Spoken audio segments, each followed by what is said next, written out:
Hi student, welcome back to Tasty Guru. फिर से एक नए चैप्टर के साथ क्लास 8 हनी ड्यू का chapter 1 the best Christmas present in the world में एक पोएम भी गिवन था जिसका नाम है the ant and the cricket. तो आज हम वही डिस्कस करेंगे।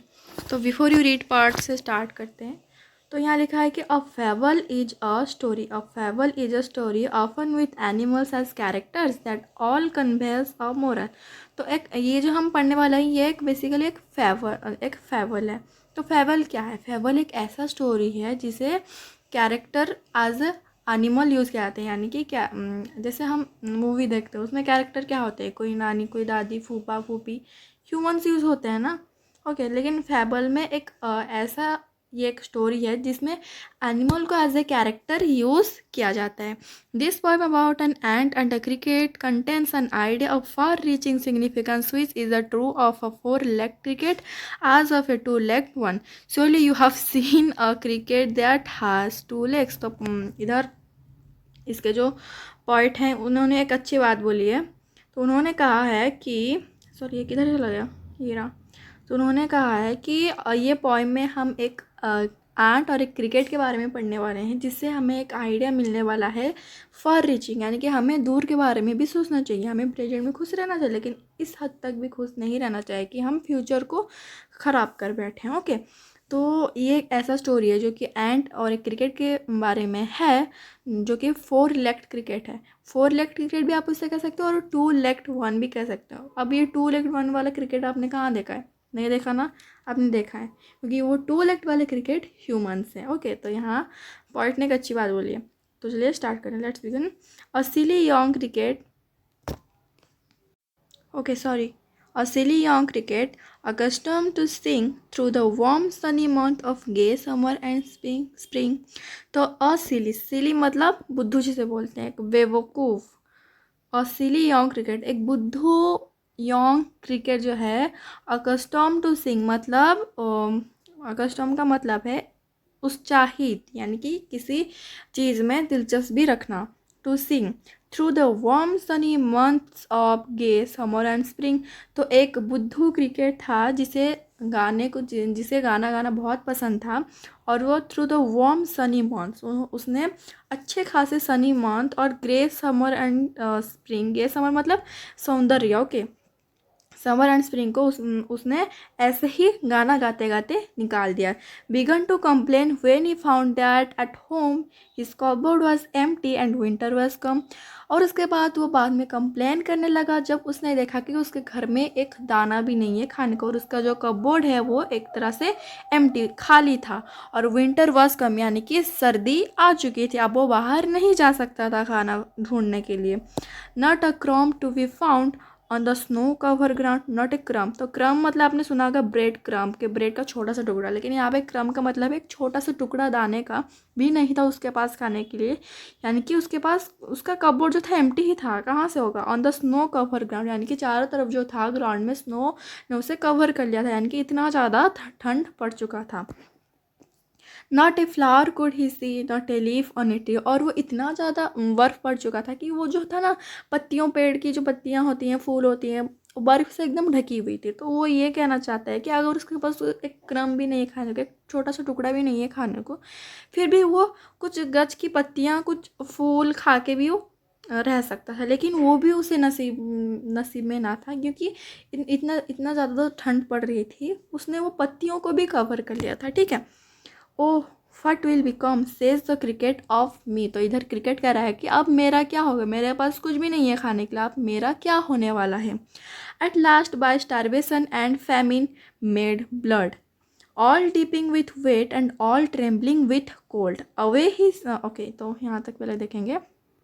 तो उसने कहा at last by starvation and famine made bold. तो उसने कहा कि एटलीस्ट मैं स्टारवेशन की वजह से मर जाऊंगा, भूखमरी की वजह से मर जाऊंगा। स्टारवेशन और फेमिन जो है सिमिलर वर्ड है, यानी कि स्टारवेशन मतलब भूखमरी के द्वारा मरना, और फेमिन मतलब ज़्यादा समय तक खाना ना खाना। ठीक है। Made bold all dripping with wet, all dripping with wet मतलब ऐसा होता है ना, कुछ ठंड में पत्तियों में जो बर्फ़ पड़ी रहती होती है, जिसे हम फॉग्स भी कहते हैं, फ्रॉस्ट भी कहते हैं। ओके, फॉग या फिर फ्रॉस्ट जो भी कह लो। अगर ऐसा तो नहीं है, अगर ठंड है तो आपका सन राइज ही नहीं होगा, होगा भाई, होगा, ज़रूर होगा। जब वो सनराइज़ होता है तो कभी कभार जो होता है ना, जो पत्तियाँ में जो बर्फ़ की कुछ पड़ी होती हैं, फ्रॉस्ट या फिर कुछ भी पड़ी होती हैं, तो वो जो होता है ना, वो वाटर के रूप से वाटर ड्रॉपलेट्स में बदल जाती है, जो कि नीचे, अब वो नीचे टपकने लगती है। तो इधर क्रिकेट कह रहा है, जो जो वो पानी की बूंदें टपक रही थी, तो उससे एक उसे ठंड लग रही थी। एक तो चारों तरफ ठंड है, दूसरे में उसके ऊपर पानी की बूंदें टपक रही थी, तो कितना, सोचो कितना ठंड लग रहा होगा। Okay, all and all trembling with cold, और एक तो चारों तरफ ठंडी, ये देखो, ये ड्राइंग है, तो इसके ऊपर से पानी की बूंदें टपक रही है। ओके, तो उसने कहा कि एक तो चारों तरफ बहुत ही ज़्यादा ठंड थी जिसमें चलना मुश्किल था, उसके ऊपर से मेरे ऊपर पानी की बूंदें टपक रही हैं, तो सोचो आप कैसा लग रहा होगा। Away he set off to say to a miserly and to see if to keep him alive he would grant him shelter for rain and a mouthful of grain.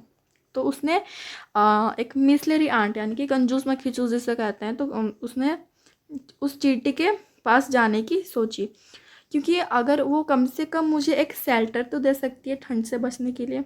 अगर मैं उसके पास जाऊँ, कम से कम मैं अलाइव, यानी कि कम से कम मैं जीवित तो रह पाऊँगा, और वो इतना तो कर सकती है मेरे लिए, एक शेल्टर तो कम से कम दे सकती है। रेन मतलब यहाँ पे वो जो ड्रॉपलेट्स गिरते हैं ना उसके ऊपर, वो तो इतना दूसरा क्रिकेट है, और ड्रॉपलेट्स गिरेगी तो उसके लिए वो रेन ही होगा। And a mouthful of grain, और कुछ मुट्ठी भर खाने देते जिससे मैं जिंदा रह जाऊँ। ही विश्ड ओनली टू बरो he would repay it tomorrow. वो बस इसे उधार लाना चाहता था, बरो मतलब उससे वो उधार लाना चाहता था, और वो कल उसे फिर से रिपे, कल मतलब जब ठंड की मौसम जाएगी तो उसे वो फिर रिपे कर देगा। यानी कि वो इसके ऊपर कुछ एहसान नहीं कर रहे थे, वो बस उसे उधार दे रहे थे, और वो जो था कल उसे, यानी कि ठंड जो सर्दियों की मौसम जब ख़त्म होगी तो उसे वो फिर रिपे कर देगा। If not he must die of starvation and sorrow. तो उसने सोचा कि अगर ये नहीं करेगी एंट मेरे लिए, तो मैं एट लास्ट में मैं स्टारवेशन, यानी कि भूखमरी की वजह से मर जाऊंगा। Then says the ant to the cricket, I am your servant and friend. तो इधर एंट बोलती है कि मैं तुम्हारी दोस्त भी हूँ, तुम्हारी नौकर भी हूँ। बट वी एंड्स नेवर बरो, वी एंड्स नेवर लैंड। लेकिन हम चींटियाँ जो हैं कभी ना किसी से कुछ, यानी कि किसी से ना कुछ उधार लाती हैं ना कुछ उधार देती हैं। हमारा लेना देना कुछ नहीं, हम अपने रास्ते और कोई अपने रास्ते, हम किसी से कुछ लाती नहीं है कि किसी को कुछ देती भी नहीं है। Okay, but tell me dear cricket, did you lay nothing by when the weather was warm. इधर जो है ना ये word quoth the cricket not आई।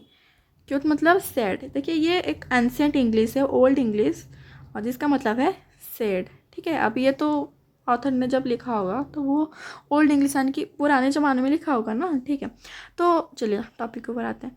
तो बट टेल में डियर क्रिकेट। तो इधर एंड बोलने लगती है कि डियर क्रिकेट, हाँ ये बात तो छोड़े, लेकिन मुझे पहले ये बताओ कि जब वो वेदर वार्म था, जब गर्मियों का मौसम है, क्या तुमने तब भी अपने लिए कुछ खाना कलेक्ट नहीं किया था? क्या तब कुछ अपने खाना कुछ बचा के नहीं रखे थे फ्यूचर के लिए?